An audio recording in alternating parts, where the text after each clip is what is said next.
Merci de votre présence. Bonjour à tous. Bonjour. Merci de participer à l'atelier numéro 5 de cette matinale de l'eau sur la gestion des eaux pluviales. Cet atelier numéro 5 vous est présenté et parrainé par la société Graph, avec qui on va parler de gestion à la parcelle pour un lotissement et comment se conformer à la réglementation. Donc, je m'appelle Arnaud Eto, je suis directeur des publications du site monreseaudeau.fr, qui est un média d'information et d'actualité sur les produits et les acteurs des infrastructures des réseaux d'eau potable, d'eau usée et d'eau pluviale. J'ai le plaisir d'accueillir Jean-François Plantec, qui est responsable études et prescriptions pour la société Graph, et également Jean-François Martinez, qui est hydrologue du bureau d'études Solusol, qui fera sa petite présentation tout à l'heure. Jean-François, peut-être 2 mots avant de commencer sur vous et la société Graph. Comment vous présentez en moins d'1 minute? En moins d'1 minute, la société Graph, Plasturgis depuis plus de 50 ans maintenant, une entreprise franco-allemande, alors basée pour partie en Allemagne, pour partie en France, comme son nom l'indique, et plus spécialisée dans toute la gestion des eaux. Alors là, on va parler de l'eau de pluie, mais on fait aussi tout ce qui est eau usée, soit de la microstation, la steppe et autres. Voilà. Donc, de la solution en plastique, et dans le bon sens du terme. Voilà. D'accord, le matériau. Et vous, plus particulièrement, quel est votre rôle au sein de la société Graph? Alors, pour Graph, je m'occupe de toute la partie études et prescriptions et je viens en lien avec les bureaux d'études et les agglos qui ont besoin de conseils, d'éclairage sur les solutions qu'on peut leur apporter et sur les outils qu'on peut leur proposer lors de la conception et puis lors de la pose, bien sûr. D'accord. Je vais donner la parole à un autre Jean-François Martinez, alors qui n'est pas avec nous, mais on va essayer de le faire comme s'il était avec nous. Donc, si je lui posais la question, j'espère que la vidéo va se lancer. Je sais exactement à quel moment je dois aller. C'est à la minute, à la seconde. Voilà. Donc, Jean-François, présentez-vous. Donc, le bureau d'études pour lequel je travaille, le bureau d'études Solusol, c'est un bureau d'études qui existe depuis 1974 jusqu'en 2013, c'est un bureau d'études qui s'appelle CFEG. Nous sommes spécialisés dans le domaine de la géotechnique, de l'hydrogéologie, l'hydrologie et l'assainissement. Solusol comprend 3 agences, une dans l'Ain, une dans le Rhône et d'autres dans le Rhône.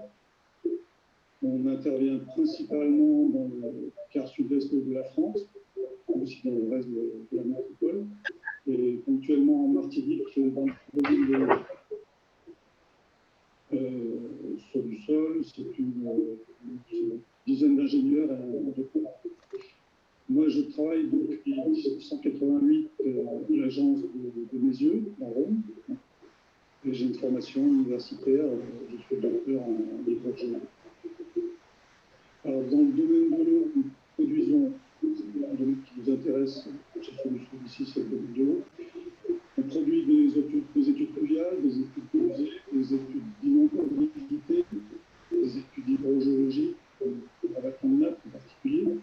Et puis, nous réalisons des dossiers de déclaration et d'autorisation de plans sur eau dans le cadre de ces études pluviales, inondabilité, zones humides, encore des énergies hydrauliques. Voilà, donc c'était une petite présentation de Jean-François de la société.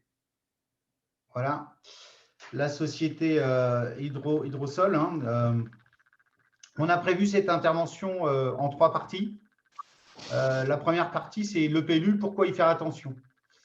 Et là, je vous donne la parole, Jean-François, pour nous dire, à travers de l'exemple de la commune de Meximieux, si vous pouvez resitualiser les choses. On va recontextualiser, oui.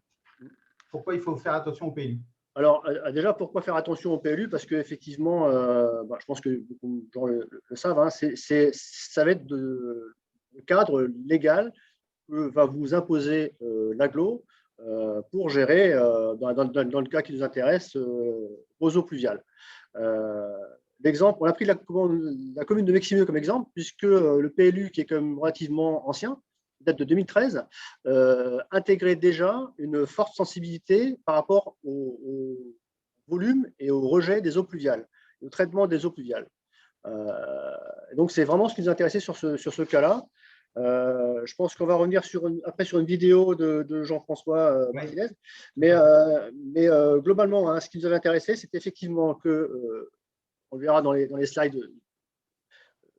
suivants, Meximieux avait vraiment, dès le début, en 2013, alors qu'on le verra plus tard, ça va se développer plus tard, intégré et préconisé de la gestion vraiment au plus près à la parcelle des eaux pluviales et même fortement incité à faire de la récupération. Là, c'est plus de la rétention, c'est vraiment de la récupération. On le détaillera un peu plus tard. Non, effectivement, Meximieux était là-dessus très en avance. Et on va le voir avec Hydrosol. Donc, c'est Solusol. On a posé la question. Ouais. Comment? C'est Solusol, le bureau d'études de Jean-François Martinez. Oui. Voilà. Une capacité forcément limitée, parce que toute canalisation a une capacité limitée. L'inaptitude des sols à l'infiltration ont imposé de créer des ouvrages de rétention. Alors, ces ouvrages de rétention, ils ont été dimensionnés pour une insuffisance trentenale, période de retour 30 ans, avec un débit de fuite limité au débit annuel généré par le terrain en l'état actuel. Un très faible débit de fuite de l'ordre de 8 litres secondes hectare. Les conditions topographiques et le projet nous ont dimensionné 3 rétentions collectives et plus de 90 rétentions collectives. Au total, on a dû développer un volume de rétention de l'ordre de 1500 mètres cubes pour ce projet. Alors, pour ce qui nous intéresse plus ici, la rétention privative, les avantages de la rétention. Alors là, Jean-François Martinez nous explique un peu le contexte de la commune. Et tout à fait. Si ma mémoire, enfin, on l'a entendu, mais ça a été un peu rapide au départ, mais il y a vraiment des conditions de sol particulières, hein, si vous pouvez nous le rappeler, Jean-François. Alors, il y avait une faible perméabilité sur le terrain, un contexte hydrogéologique où on avait 8 litres secondes hectare, comme le rappelait monsieur Martinez. Donc, c'est relativement faible et pas faible. À partir du moment où on va imperméabiliser tous ces sols, c'est sûr qu'on va avoir une augmentation du flux, et tant en volume qu'en vitesse. Donc, c'était tout le challenge de M. Martinez de concevoir un lotissement, puisque la surface est extrêmement grande, hein, plusieurs hectares, en gardant à l'esprit de ne pas dépasser ce 8 litres secondes hectare qui était initialement le débit à la parcelle. Voilà. Sur le PLU. Alors, on va juste revenir sur l'interview et faire le court passage d'après qui explique la problématique, si vous voulez bien. Tout à fait. Et puis, ça va nous permettre ensuite d'enchaîner. Les privatifs sont multiples.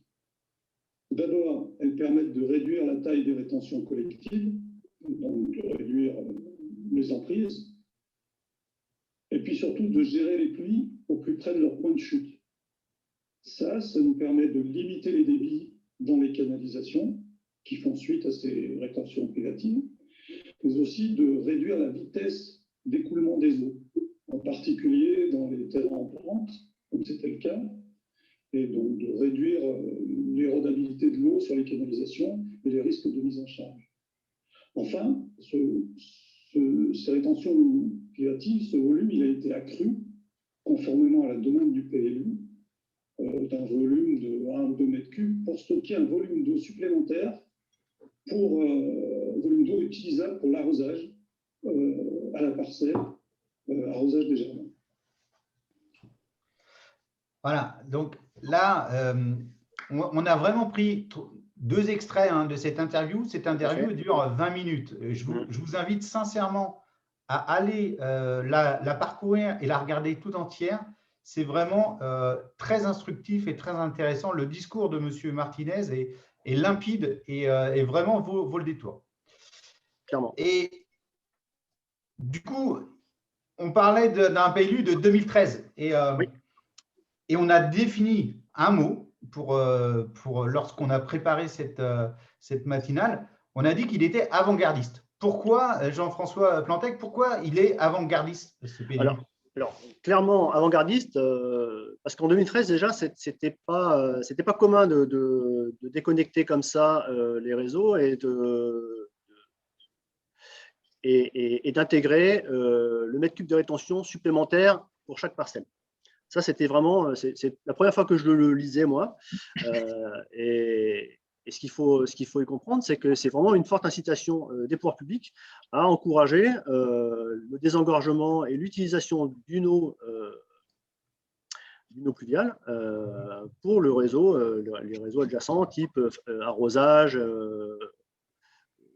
toilettes et par exemple lave-linge. Voilà. Et ça, c'est vraiment avant-gardiste. Alors, ce que n'a pas relevé malheureusement M. Martinez, c'est que ce n'était pas une obligation. Et là, ça servira un peu plus tard dans la réglementation probablement, mais pour l'instant, ce n'est encore qu'une recommandation. Ouais. Et comme le disait M. Martinez, là, le PLU, il s'applique sur un ouvrage qui est relativement conséquent, c'est un lotissement, c'est une recommandation. Le dossier loi sur l'eau a dû être mis en place puisque effectivement c'est un dossier de plus d'1 hectare, donc il a dû avoir un dossier loi sur l'eau. Donc le lotisseur a dû se conformer au dossier loi sur l'eau et donc le dossier loi sur l'eau, il n'est pas restrictif, si vous voulez. Il donne des pistes, il donne pas la méthode, hein. Il dit où est-ce qu'il faut arriver et c'est là-dessus que M. Martinez a dû travailler. Alors pour en revenir à ce volume, on voit surligné dans la deuxième page là où c'est recommandé le volume supérieur de 1 mètre cube. Il faut comprendre que c'était une incitation de la commune et non pas une obligation. Donc là, le lotisseur, lui, a dérogé à ça. Il s'est contenté, lui, de faire la rétention à la parcelle, au plus près des habitations, hein, comme on verra après dans l'exemple, mais n'a pas souhaité aller plus loin avec, en augmentant le volume de récupération de 1 mètre cube pour faire un peu de rétention. Alors, c'est bien dommage. Ça peut se comprendre d'un terme économique et en même temps pas. Faut savoir qu'entre grosso modo, hein, entre une cuve de rétention, infiltration, une cuve de rétention, pardon, et une cuve à qui on adjoindrait simplement 1 mètre cube de plus, il y aura à peu près 200 € de différence. C'est pas violent, quoi. C'est pas ça qui aurait fait changer la face du monde. Et pourtant, ça aurait permis à chaque propriétaire de pavillon de profiter de ce mètre cube-là pour son utilisation quotidienne. Voilà. C'est dommage que ça n'ait pas été suivi dans les faits. Voilà. Jusqu'au bout. Ouais. Jusqu'au bout. Et là, on voit le résultat de son étude, donc de l'époque. Il a remis son étude en 2016. Exactement. Ouais.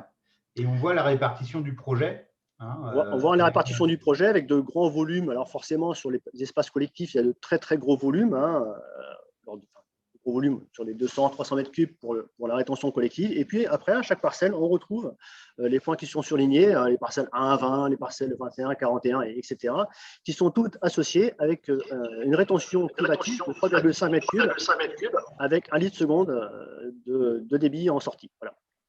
Ce qui permet effectivement de freiner et les volumes et les débits. C'est-à-dire que chaque parcelle va travailler à son propre niveau. Il y en a quand même 90. Ça fait quand même un sacré volume qui va être tamponné le temps que l'épisode pluvieux s'abatte pour éviter d'augmenter les vitesses. Hein, c'est toujours la problématique des vitesses, c'est d'encombrer les réseaux. Alors, et là, enfin, le PLU recommandait 1 mètre cube. Oui.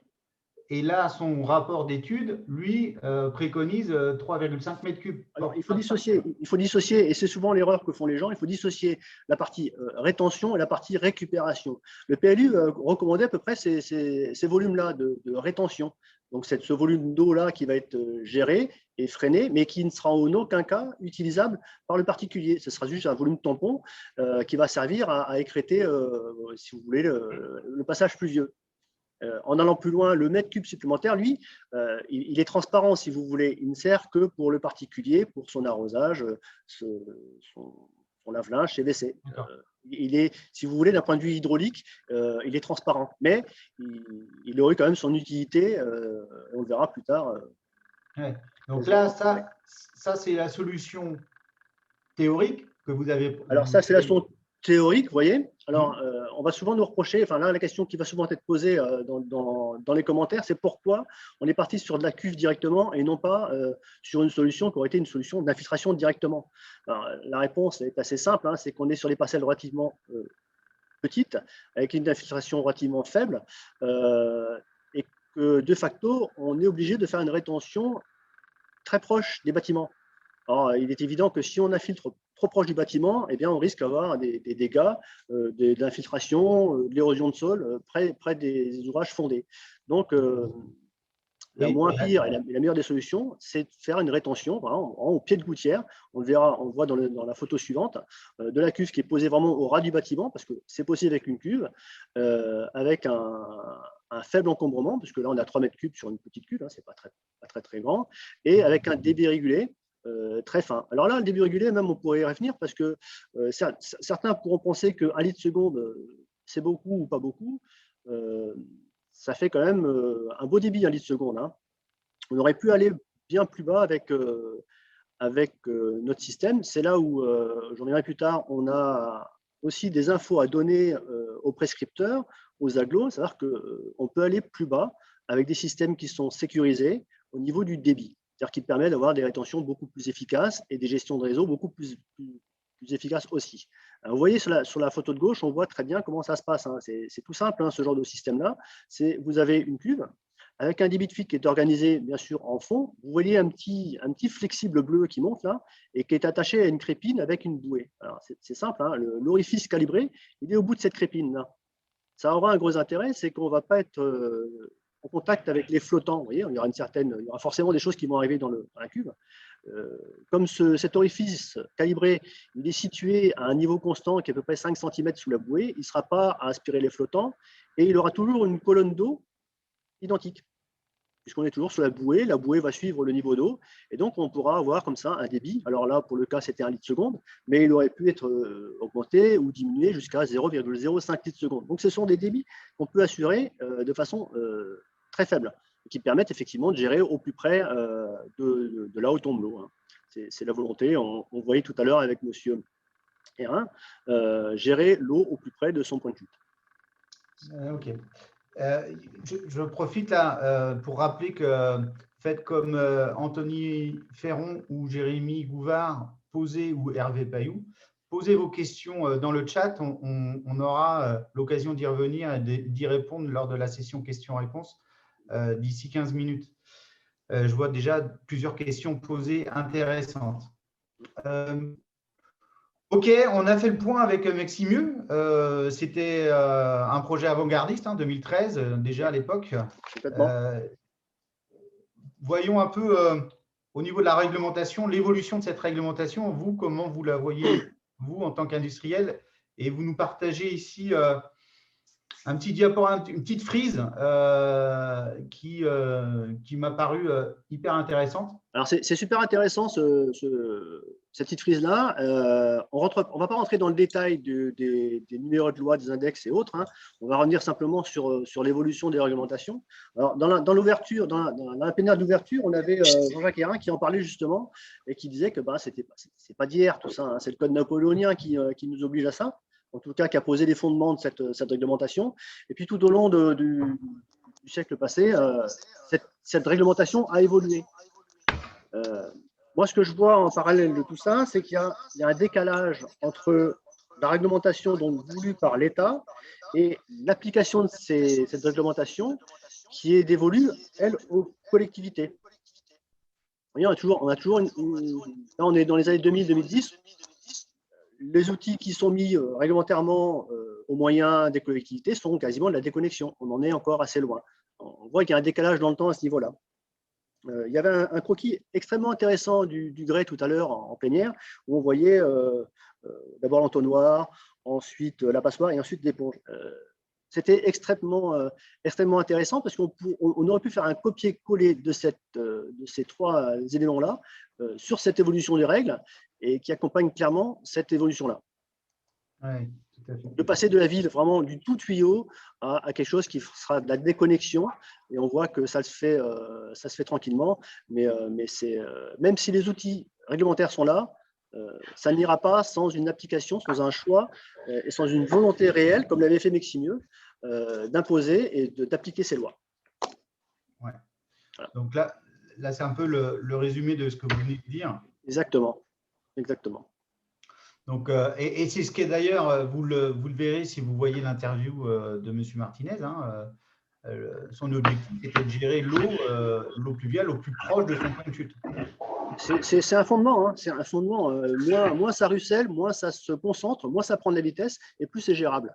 Alors effectivement, on ne va pas gérer des événements exceptionnels, Avignon et choses comme ça, c'est pas le but. On peut pas, quand on voit ce qu'il y a eu dans la vallée de la Roya dernièrement, c'est pas une pluie décennale ni centenale, c'était une pluie millénaire. Hein. J'en ai discuté avec des bureaux d'études qui sont sur place, des 500, 600 mm d'eau au mètre carré. On est loin de pouvoir gérer ça, c'est totalement exceptionnel. Dans le but, c'est effectivement de gérer toutes ces petites pluies, on va dire jusqu'à 10 mm mètre carré. C'est pas un souci, ça gère très bien de cette façon-là. Et ces outils-là sont en place pour ça, parmi tout un panel d'outils, bien sûr. Ok. On profite de vous avoir pour aller plus loin dans un retour d'expérience de cas illustré de ce que vous faites pour la gestion des eaux pluviales. Donc, le premier cas ici, sur un lotissement à Gutter Time, je vais vous aider un petit peu. Gutter Time, ce n'est pas forcément évident. Je n'osais pas écorcher le nom. Pour être tout à fait franc avec vous, je n'osais pas écorcher le nom. Voilà. Par respect aux personnes qui habitent là-bas. Et donc, dites-nous un peu pourquoi vous avez voulu mettre en avant ce projet. Alors, Gutter Time, on est allé justement là où s'était arrêtée la prescription de Meximieux, c'est-à-dire que le pavillonneur s'était dit on va faire simplement le minimum légal, c'est-à-dire faire de la rétention. Là, vous voyez la coupe d'une cuve où non plus le débit de fuite n'est pas organisé au fond du bassin. Vous voyez là, le petit tuyau bleu qui est à gauche de la cuve, là, voilà, c'est ça, mais à mi-cuve. Ce qui fait qu'on aura toute une partie rétention, donc l'aspect légal des choses, la rétention due pour ce PLU, et une partie récupération qui laissera libre usage au particulier qui aura acheté la parcelle, d'arroser, de gérer ses eaux usées, l'alimentation des WC, de lave-linge et autres, avec un volume qui sera dévolu. Alors là, c'est une 7500 litres. Hein. Globalement, grosso modo, c'était 3000 litres de rétention à la parcelle, plus 3500 litres qui était disponible pour le particulier. Alors, ça me permet aussi de vous montrer ce que c'est une cuve que nous on appelle platine. Vous voyez, relativement plate, qui permet justement d'éviter d'avoir à passer par des relevages systématiquement quand on est sur une descente gravitaire. La cuve Cara précédemment qu'on avait à l'écran, le fil d'eau de sortie, grosso modo, il est autour des moins 2 mètres d'UTN. Là, on est beaucoup moins grand, on est à moins 750, moins 1 mètre maximum. C'est le gros intérêt. Effectivement, ça permet aux particuliers de trop être grévés par la réglementation et puis en mettant un petit peu plus d'argent, d'avoir une rétention et un usage, une récupération et un usage pour lui. Alors, un autre exemple, un plus près de chez moi, dans la Vendée. Garnache, le lotissement de la Garnache. Très intéressant parce que on va revenir sur quelque chose qui est vraiment le pied d'achoppement des nouvelles réglementations, c'est-à-dire l'infiltration. Et là, vous voyez un autre de nos produits, qui sont les structures volaires, hein, des saules, l'EcoBlock Flex en l'occurrence, où on va associer la partie infiltration. Vous voyez dans la coupe, on va avoir une partie infiltration. À gauche, vous avez un préfiltre. Au milieu, vous avez une structure d'infiltration qui est faite en saule. Et à droite, vous avez un débit de fuite qui est organisé à peu près à 10-12 cm du fond du bassin. Alors, l'intérêt de tout ça, c'est qu'on va pouvoir capter les 10-12 premiers millimètres de pluie, et les infiltrer. Alors, ça concerne évidemment quasiment 90% des pluies. Hein. Et puis, le jour où la pluie est plus importante ou alors où est-ce que la surface d'infiltration est insuffisante pour gérer l'occurrence pluviale, et on va passer par le débit de fuite qui va permettre de ne pas encombrer la parcelle, mais en tout cas d'avoir géré la pluie telle qu'elle devait se faire. Voilà. Donc, c'est de la solution dite alternative, hein, c'est une nouvelle technique qui permettent de combiner de l'infiltration, même si elle est médiocre, hein, même si on a un 10-6, un 10-7, il ne faut pas s'en priver. Toute goutte infiltrée, c'est une goutte qui est sauvée. Et on revient sur ce que disaient la Dopta et le Grès, hein, on n'est plus sur de l'eau, un déchet, on est sur de l'eau, une ressource. Et donc là, c'est vraiment le point à mettre en en exergue, c'est-à-dire que là, on va capter au maximum toutes les eaux, et puis parfois, le jour où il y a un débit qui est trop important pour la structure, on va la basculer sur le débit de fuite. Je retiens le terme « toute goutte infiltrée est une goutte sauvée ». Voilà, oui, clairement. Hein. Troisième cas. On est sur de la ressource. Oui. Voilà, exactement. Troisième cas que vous avez voulu présenter, c'est les réservoirs aériens. Voilà, troisième cas. Alors, c'est une autre solution entre guillemets. Hein. On n'aura toujours jamais une solution unique à un problème qui est tellement vaste. C'est une autre solution. Vous voyez, c'est par exemple la ville de l'agglomération de Brest qui vient de nous consulter pour l'achat de 700 cuves pour les particuliers. Voilà. Donc, des modèles entre 300 et 600 litres. Et ça, c'est de la rétention, on va dire, de la récupération.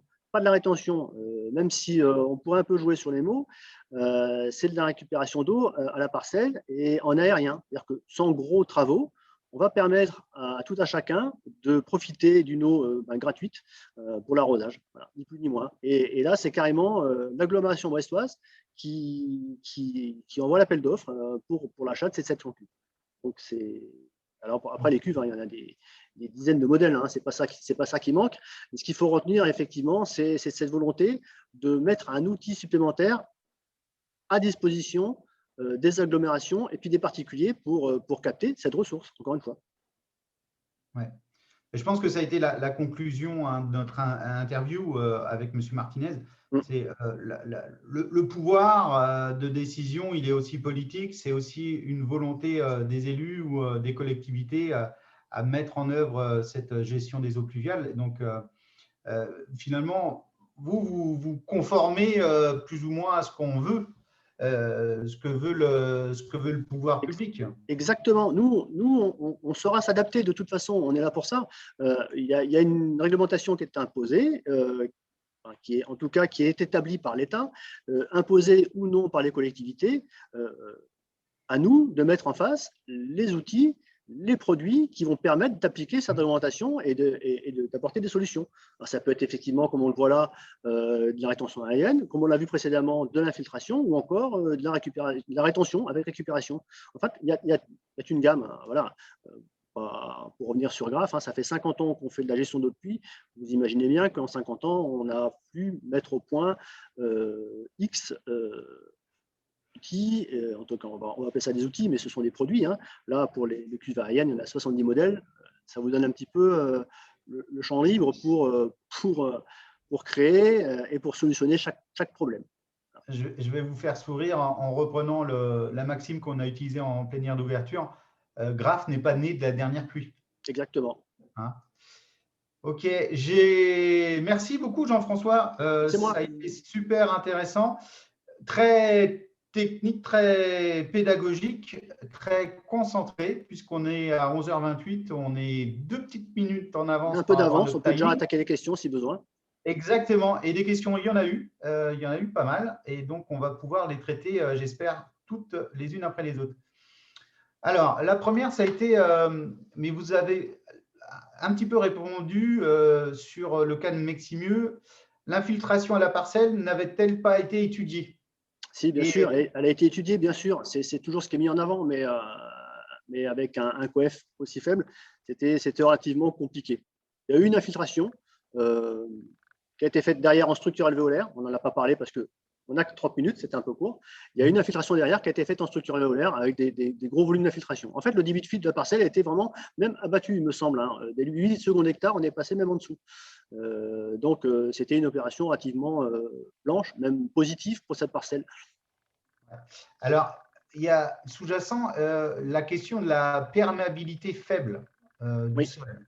Et comment vous le mesurez? Comment vous le… Là, c'est effectivement ces charges des bureaux d'études, hein, comme M. Martinez, hein, c'est à eux de faire une mesure hein, et pas de se contenter. Alors, malheureusement, souvent, on voit des mesures de perméabilité qui sont faites, un peu, on va dire, dans le substrat supérieur. Là. On fait un petit porcher à 10-12 cm, on gratte un peu et puis on fait un porcher à cet endroit-là.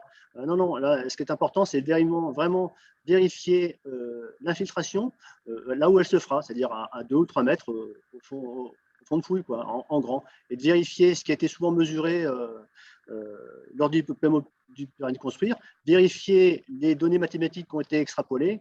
Il faut les vérifier en phase exé et qu'on ne se soit pas trompé, qu'on ne soit pas tombé sur quelque chose de plus important.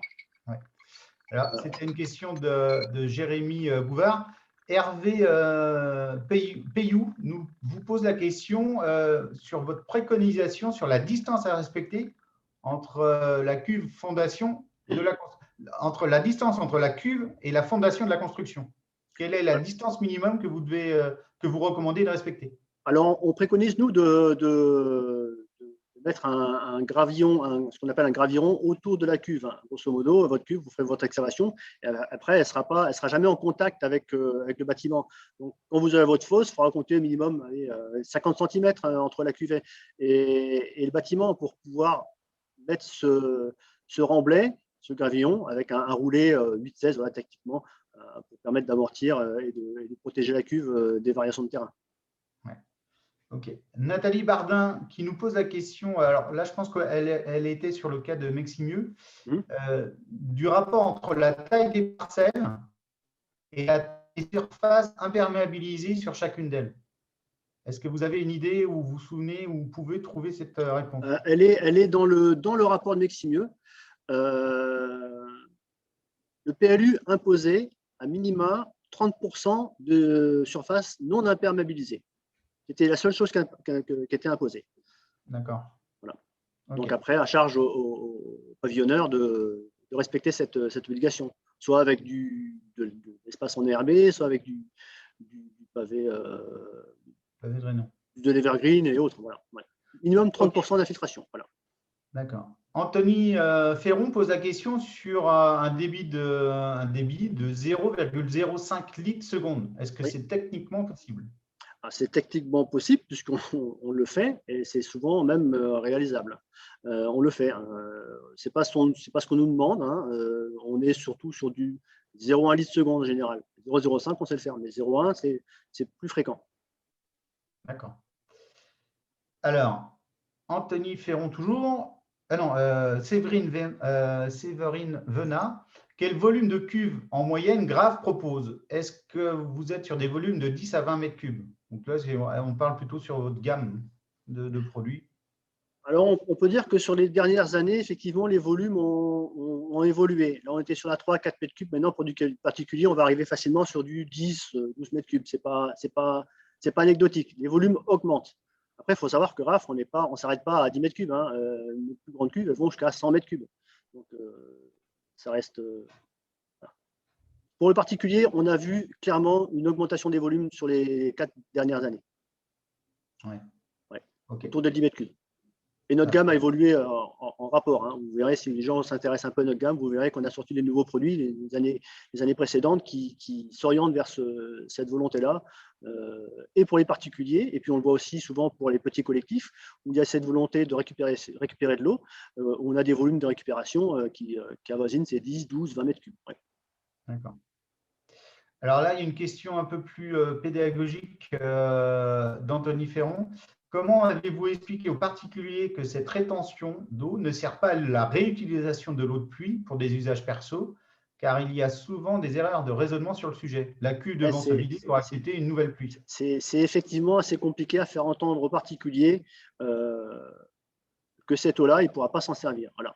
D'où des dérives. S'il n'y a pas de contrôle derrière d'un SPANC ou d'une police de l'eau, des dérives peuvent subvenir où des gens vont délibérément obturer ces cuves pour qu'elles ne travaillent qu'en débordement. Et c'est toute une problématique. Imposer des règlements sans avoir les moyens de le vérifier, c'est compliqué. C'est compliqué. Mais, et faire entrer après dans l'esprit des gens, bon, ça rentre, que la réglementation impose ça. Alors, ce n'est pas trop, je dirais, à l'industriel de le faire, c'est surtout aux politiques et aux maires d'expliquer bien l'intérêt qu'ils ont à faire de la rétention et de la régulation à la parcelle. Et puis que si après, il faut aller plus loin, la récupération, c'est tout à fait une option. Donc, c'est un travail de communication. C'est un travail de communication. Alors, nous, on le fait bien sûr de notre côté, mais c'est un travail de vulgarisation aussi des termes. Les gens ont souvent tendance à mélanger rétention et récupération, qui sont deux termes qui ont une nuance. Hein. La rétention, on va retenir les eaux pendant un moment et la récupération, on va vraiment la récupérer pour la réutiliser. Écoutez, je vais faire un peu de pub pour mon réseau d'eau.fr. Hein. C'est un peu le but du site et du site média, c'est de vulgariser un peu la technique et de partager les savoirs. Donc, c'est un peu notre rôle chez nous. Donc, on va faire notre part du colibri, comme on dit. Voilà, c'est votre rôle aussi de vulgariser et d'informer. Exactement. Alors, Séverine Venat, elle nous indique qu'elle est dans le sud-est et qu'elle est sur des prescriptions strictes de 100 à 1200 litres par mètre carré imperméabilisé. Est-ce que les cuves graves peuvent contenir ces volumes? Alors, 100 à 1200. Oui, bien sûr, c'est pas un souci. 1200 litres, oui, 1 mètre cube par mètre carré, on peut. Après, on a plusieurs solutions. Hein. Si le volume est trop important pour une cuve, et encore, on peut aller très loin sur les cuves, hein, je vous le dis, hein, jusqu'à 100 mètres cubes en une seule cuve. Si le volume n'est pas gérable en cuve, on peut tout à fait imaginer en structure alvéolaire avec une rétention, avec une membrane, des choses qui se font relativement de façon commune. Et là, on n'est pas limité. Hein, alors, attendez, des volumes.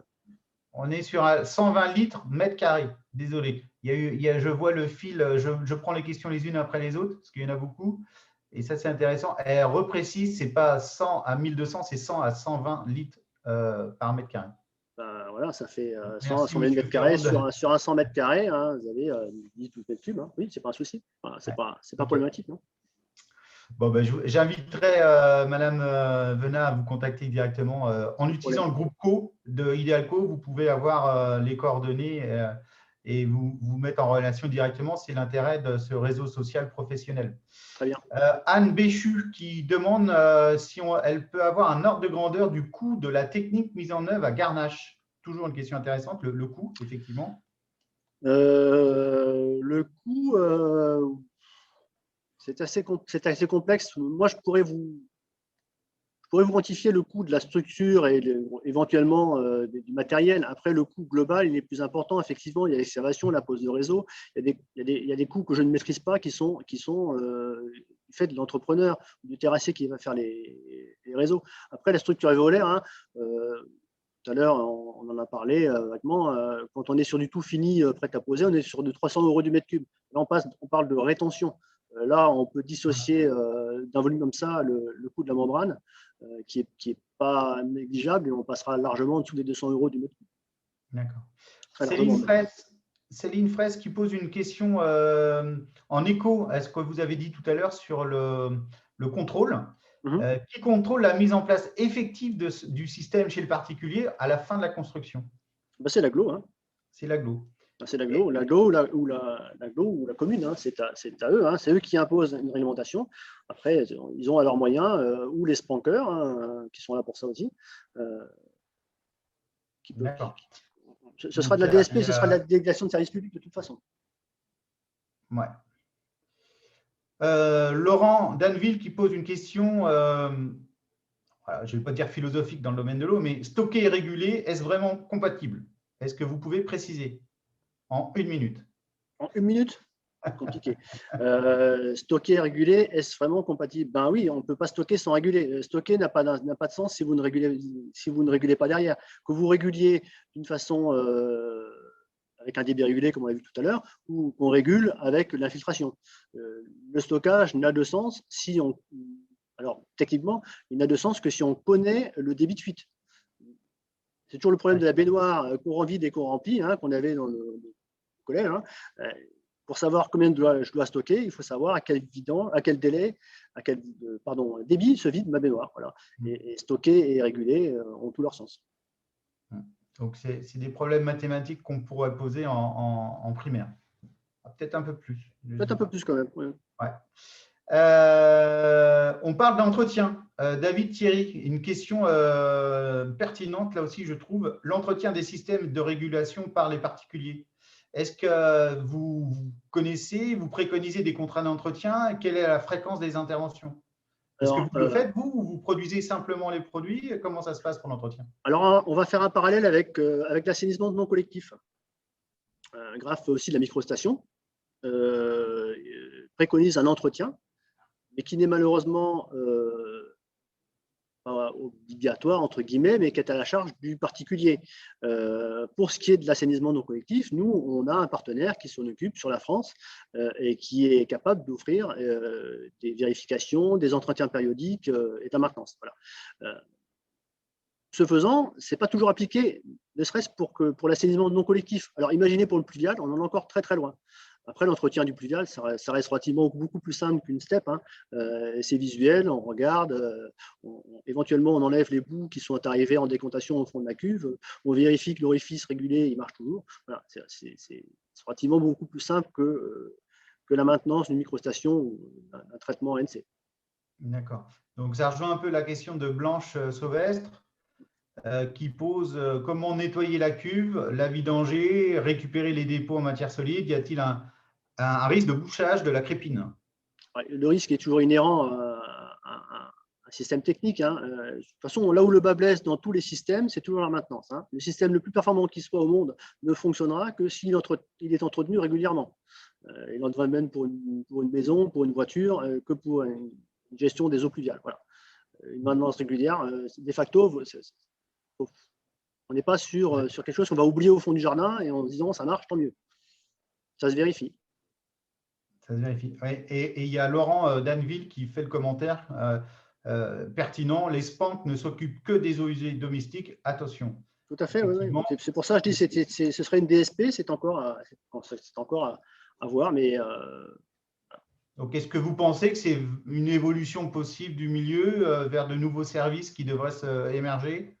Probablement. Mais encore une fois, nous, on est là pour proposer les outils pour solutionner et pas pour réglementer en amont, qui est le rôle de l'État, et l'application, ce sont les agglos. Ouais.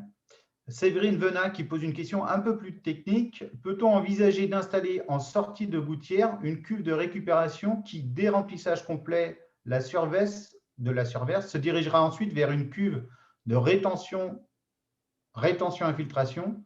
Ce serait une solution combinée double utilité. Tout à fait. C'est tout à fait envisageable. Ça se fait assez régulièrement d'ailleurs, hein, où on va d'abord remplir. Mais alors, on peut faire système de cette façon-là. Imaginez une cuve d'abord qui tombe dans une deuxième cuve après. Mais si vous revisualisez la cuve de rétention plus, on va d'abord effectivement remplir la récupération et après on va remplir le volume qui va être légal, si vous voulez. Donc, dans une seule et même cuve, on aura les deux solutions. Alors, la récupération d'abord, et une fois que ce volume de récupération est atteint, on va remplir la partie du dessus de la cuve qui va être le volume de régulation. Très bien. OK. Bah, écoutez, on a quasiment fini. En tout cas, on a traité toutes les questions hyper intéressantes et pertinentes. Ça montre que les gens ont bien suivi votre discours. Donc, merci à Séverine, merci à Laurent. Merci à David, Laurent, Anthony, Anne et j'espère que je n'oublie personne, Hervé, hein, Jérémy également. Vous m'excuserez de cette un peu familiarité d'utiliser les prénoms, mais j'ai l'impression qu'on est un peu comme à la maison ici chez Idealco. Donc, on est une grande famille. Et merci une fois encore pour votre attention à cet atelier débat. Merci pour vos questions. J'ai beaucoup apprécié, Jean-François, de travailler avec vous sur la préparation de cet atelier. Je vous souhaite une bonne fin de journée et je vous propose de vous retrouver à la plénière de clôture dans un petit quart d'heure. Tout à fait. À tout à l'heure. À tout à l'heure. Merci à tous. Au revoir. Au revoir.